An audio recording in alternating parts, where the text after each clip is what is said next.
சற்று முன்னர் கிடைக்கப்பெற்ற முக்கிய செய்தி. ஜெருசலேம் மற்றும் தெஹ்ரான் ஆகிய பிரதேசங்களில் ஒரு பதற்றமான சூழல் நிலவுகிறது.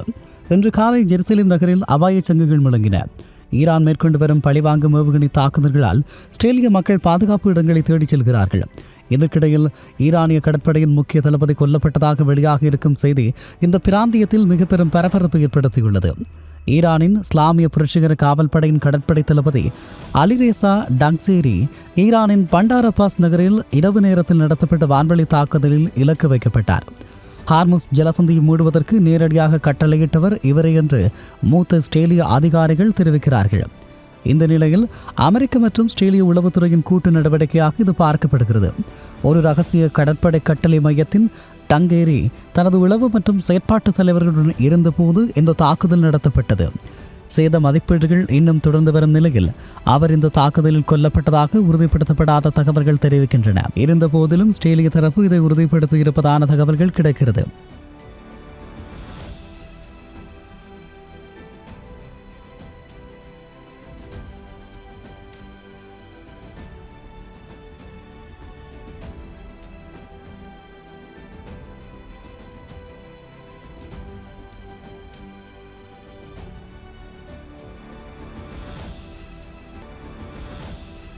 அமெரிக்க ஜனாதிபதி டொனால்ட் ட்ரம்ப் இந்த போரை விரைவில் முடிவுக்கு கொண்டுவர விரும்புவதாக தெரிவித்துள்ளார். ஈரான் ஒரு ஒப்பந்தத்தை விரும்புகிறது என்று அவர் குறிப்பிட்டாலும் வாஷிங்டன் வழங்கிய போர் நிறுத்த முன்மொழிவை தெஹ்ரான் நிராகரித்துள்ளதாக ஈரானிய அரசு ஊடகங்கள் கூறுகிறது. இருப்பினும் வரும் வாரங்களில் இந்த மோதலுக்கு முற்றுப்புள்ளி வைக்க ட்ரம்ப் திட்டமிடுவதாக கூறப்படுகிறது. ட்ரம்ப் இது குறித்து பேசுகையில், மத்திய கிழக்கில் நாம் ஈரானுக்கு எதிராக பெற்று வரும் வெற்றியை போல யாரும் பார்த்திருக்க முடியாது. அவர்கள் ஒரு ஒப்பந்தம் செய்ய மிகவும் விரும்புகிறார்கள், ஆனால் தங்கள் மக்களுக்கோ அல்லது நமக்கோ பயந்து அதை சொல்ல தயங்குகிறார்கள் என்று தெரிவித்தார். இந்த நிலையில் கடந்த 24 மணி நேரத்தில் அமெரிக்க மற்றும் இஸ்ரேலிய படைகள் ஈரானின் ஏவுகணை சேமிப்பு கிடங்குகள் மற்றும் தலைநகர் தெஹ்ரானில் உள்ள இலக்குகள் மீது கடுமையான தாக்குதல்களை நடத்தியுள்ளன. ஆபரேஷன் எபிக் ஃபியூரி தொடங்கி 4 வாரங்கள் முடிவடைந்துள்ள நிலையில் இதுவரை 10,000க்கும் மேற்பட்ட ஈரானிய ராணுவ இலக்குகள் அளிக்கப்பட்டுள்ளதாக அமெரிக்க மத்திய கட்டளை தெரிவித்திருக்கிறது. இந்த நிலையில் கடற்படை தளபதி அட்மிரல் பிராட் கூப்பர் கூறுகையில், ஈரானின் மிகப்பெரிய போர்க்கப்பல்களில் 92% ஏற்கனவே அழிக்கப்பட்டு விட்டதாகவும் இனி அவர்களால் கடற்படை வலிமையை வெளிப்படுத்த முடியாது எனவும் குறிப்பிட்டுள்ளார். இந்த நிலையில் வெள்ளை மாளிகை செய்தி தொடர்பாளர் கரோலின் லெவிட் ஈரானுக்கு கடுமையான எச்சரிக்கை விடுத்திருக்கிறார். ஈரானின் அமைதி ஒப்பந்தத்தை மறுத்தால் அதிபர் ட்ரம்ப் நரகத்தை அவிழ்த்துவிட தயாராக இருக்கிறார். அவர்களது முந்தைய தவறான கணக்கீடு ஏற்கனவே அவர்களின் வான்படை, கடற்படை மற்றும் மூத்த தலைமையை பழிவாங்கியுள்ளது. அவர்கள் ஏற்கனவே தோற்கடிக்கப்பட்டு விட்டார்கள் என்பதை புரிந்து கொள்ள வேண்டும் எனவும் அவர் குறிப்பிட்டுள்ளார். இந்த நிலையில் முன்னாள் பாதுகாப்பு அமைச்சர் ஸ்டீவ் யோட்ஸ் கூறுகையில், ட்ரம்ப் ஈரானின் உட்கட்டமைப்புகள் மற்றும் எரிசக்தி என்பவற்றை தாக்காமல் தவிர்த்துள்ளதாக குறிப்பிட்டார். போர் முடிந்த பிறகு ஈரானின் பொருளாதாரத்தை மீண்டும் கட்டியெழுப்பவும் எதிர்காலத்தில் அங்கு புதிய அரசு அமைந்தால் அதற்கு உதவவும் அவர் இந்த நிதானத்தை கடைபிடிப்பதாக கருதப்படுகிறது. தற்போது இஸ்ரேல் மீது ஈரான் கிளஸ்டர் வெடிகுண்டுகள் மற்றும் பாலிஸ்டிக் ஏவுகணைகள் மூலமாக தாக்குதல் நடத்தி வருவதால் பதற்றம் தணியாமல் நீடிக்கிறது. சர்வதேச அமைதி காப்பாளர்கள் மற்றும் உளவுத்துறை கண்காணிப்பு மூலம் இந்த மோதலை கட்டுப்படுத்த அமெரிக்கா திட்டமிட்டு வருகிறது. இப்படியான ஒரு சூழலில் பண்டார் அப்பாஸ் தாக்குதலின் பின்னணி அலிரேசா டாங்சேரி குறிவைக்கப்பட்டு அந்த ரகசிய கட்டளை மையம் ஈரானின் நிலத்தடி ஏவுகணை தளங்களுடன் இணைக்கப்பட்ட ஒரு முக்கிய நரம்பு மண்டலமாக இருந்ததாக கூறப்படுகிறது. வான்வழி தாக்குதல்களுக்கு இணையாக ஈரானின் இராணுவ தொடர்பு சாதனங்கள் மற்றும் மின் விநியோக கட்டமைப்புகள் மீது அமெரிக்கா மற்றும் இஸ்ரேல் இணைந்து ஒரு பாரிய சைபர் தாக்குதலை நடத்தியுள்ளன. இதனால் ஈரானின் வான் பாதுகாப்பு அமைப்புகள் செயலிழந்ததாக தெரிகிறது. 92% அழிவு. ஈரானிய கடற்படையின் 92% பெரிய கப்பல்கள் அழிக்கப்பட்டதாக அமெரிக்க மத்திய கட்டளை அறிவித்துள்ளது. இதன் பொருள் ஈரானின் சர்வதேச கடல் வழித்தடங்கள் ஹார்முஸ் ஜலசந்தியை முற்றுகையிடும் வலிமையை முழுமையாக இழந்திருப்பதாக சொல்லுகிறது.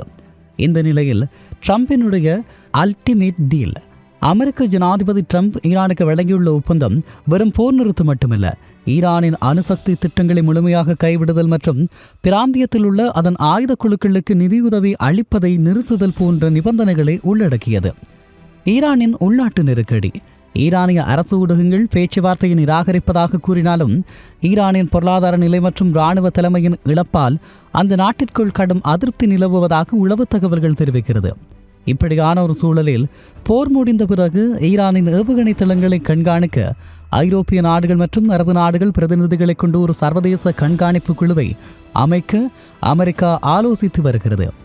இந்த நிலையில் மனிதாபிமான உதவிகள் இஸ்ரேல் மற்றும் ஈரான் ஆகிய இரு தரப்பிலும் பொதுமக்கள் வசிக்கும் பகுதிகளில் தாக்குதல்கள் நடந்துள்ளதால் காயமடைந்தவர்களின் எண்ணிக்கை அதிகரித்து வருகிறது. சர்வதேச செஞ்சிலுவை சங்கம் மீட்பு பணிகளில் ஈடுபட்டுள்ளது. ஈரான் மீதான தாக்குதல்களின் போது அதன் எண்ணெய் சுத்திகரிப்பு நிலையங்கள் மற்றும் சிவில் மின்சார கட்டமைப்புகள் மீது ட்ரம்ப் இதுவரை தாக்குதல் நடத்தவில்லை. இது போர் முடிந்த பின் ஈரானின் பொருளாதாரத்தை மீண்டும் மீட்டெடுக்க உதவும் ஒரு மூலோபாய நகர்வாக கருதப்படுகிறது என்றும் சொல்லலாம். இப்படியான ஒரு சூழலில் மத்திய கிழக்கில் கடந்த 4 வாரங்களாக தொடர்ந்து வரும் பதட்டம் தற்போது ஈரானின் மிக முக்கியமான இராணுவ தலைவர்களில் ஒருவரான அலிரேசா டாங்சீரியின் இலக்கு வைக்கப்பட்ட கொலையுடன் ஒரு புதிய உச்சத்தை எட்டியுள்ளது. அமெரிக்கா மற்றும் இஸ்ரேல் இணைந்து முன்னெடுத்து வரும் ஆபரேஷன் எபிக் ஃபியூரி ஈரானின் தற்காப்பு அரண்களை சிதைத்து வருவதாக இராணுவ ஆய்வாளர்கள் கருதுகிறார்கள். ஈரானின் இஸ்லாமிய புரட்சிகர காவல்படையின் கடற்படை தளபதியாக இருந்த டாங்சேரி உலகளாவிய எரிசக்தி போக்குவரத்தின் இதயமாக கருதப்படும் ஹார்முஸ் ஜலசந்தியை கட்டுப்படுத்துவதில் மிக முக்கியமானவர். பண்டார் அப்பாஸ் நகரில் உள்ள ஒரு ரகசிய நிலத்தடி கட்டளை மையத்தில் அவர் இருந்தபோது தாக்குதல் நடத்தப்பட்டுள்ளது. இது ஈரானின் அதிஉயர் பாதுகாப்பு வலயத்திற்குள் அமெரிக்கா மற்றும் இஸ்ரேலிய உளவுத்துறையினர் எவ்வளவு ஆழமாக ஊடுருவியுள்ளனர் என்பதை காட்டுகிறது.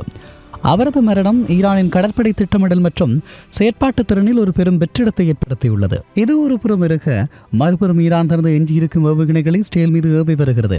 இன்று காலை மட்டும் 7 தனித்தனி ஏவுகணை தாக்குதல்கள் நடத்தப்பட்டுள்ளன. இதில் இஸ்ரேலினுடைய மக்கள் வசிக்கும் பகுதிகளில் கிளாஸ்டர் குண்டுகள் விழுந்ததில் பொதுமக்கள் காயமடைந்துள்ளதாக தகவல் கிடைக்கிறது.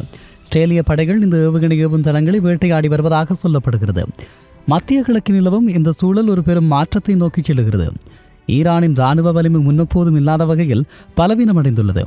சர்வதேச அமைதி காப்பாளர்கள் மற்றும் புதிய ஒப்பந்தங்களுக்கான கதவுகள் திறக்கப்படும் சூழல் உருவாகியுள்ள போதிலும் தெஹ்ரானில் அடுத்த கட்ட நகர்வு என்னவாக இருக்கும் என்பதை பொறுத்தே இந்த பிராந்தியத்தின் அமைதி அமையும் என்றும் சொல்லலாம். அதே நேரம் மத்திய கிழக்கில் தற்போது அரங்கேறி வரும் இந்த நிகழ்வுகள் மிக மோசமான ஒரு வீழ்ச்சிக்கான குறிகாரணியாக இருக்கிறது. ஈரானிய கடற்படை தளபதி அலிரேசா டாங்சேரியின் வீழ்ச்சி ஆகியவை வெறும் இராணுவ தாக்குதல் மட்டுமல்ல, அவை இந்த பிராந்தியத்தின் அதிகார சமநிலை அடியோடு மாற்றியமைக்கும் நகர்வாகும். ஈரானின் கடற்படை வலிமை 92% அளிக்கப்பட்டிருப்பதும் அதன் ஏவுகணை உற்பத்தி தளங்கள் முடக்கப்பட்டிருப்பதும் அந்த நாட்டின் தற்காப்பு அரண்களில் ஏற்பட்டுள்ள மிகப்பெரிய துவாரத்தை காட்டுகிறது. ஜனாதிபதி ட்ரம்ப் தலைமையிலான அமெரிக்க நிர்வாகம் ஈரானின் பொருளாதார உட்கட்டமைப்புகளை தாக்காமல் தவிர்ப்பதன் மூலமாக இராணுவ ரீதியான அழிவை விட ராஜதந்திர ரீதியிலான சரணடைதலை அதிகம் எதிர்பார்க்கிறது என்பது தெளிவாகிறது. அமைதி ஒப்பந்தமா அல்லது முழுமையான அழிவாக என்ற வெள்ளி மாளிகையின் இறுதி எச்சரிக்கை ஈரானின் வாசலில் வந்து நிற்கிறது. ஈரான் தனது எஞ்சியிருக்கும் ஏவுகணையை கொண்டு இஸ்ரேல் மீது தாக்குதலை தொடர்ந்தாலும் அதன் மூலோபாய வலிமை முன்னெப்போதும் இல்லாத வகையில் சரிந்துவிட்டது. வரவிருக்கும் வாரங்களில் ஒரு சர்வதேச அமைதி ஒப்பந்தம் எட்டப்படுமா அல்லது ஈரான் மீதான தாக்குதல்கள் அதன் முழுமையான வீழ்ச்சியில் முடியுமா என்பது உலக நாடுகளின் உன்னிப்பான கவனிப்பில் உள்ளது. எது எப்படியானாலும் மத்திய கிழக்கின் அரசியல் வரைபடம் இனி பழைய நிலைக்கு திரும்பப் போவதில்லை என்பது மட்டும் உறுதி என்று சொல்லலாம்.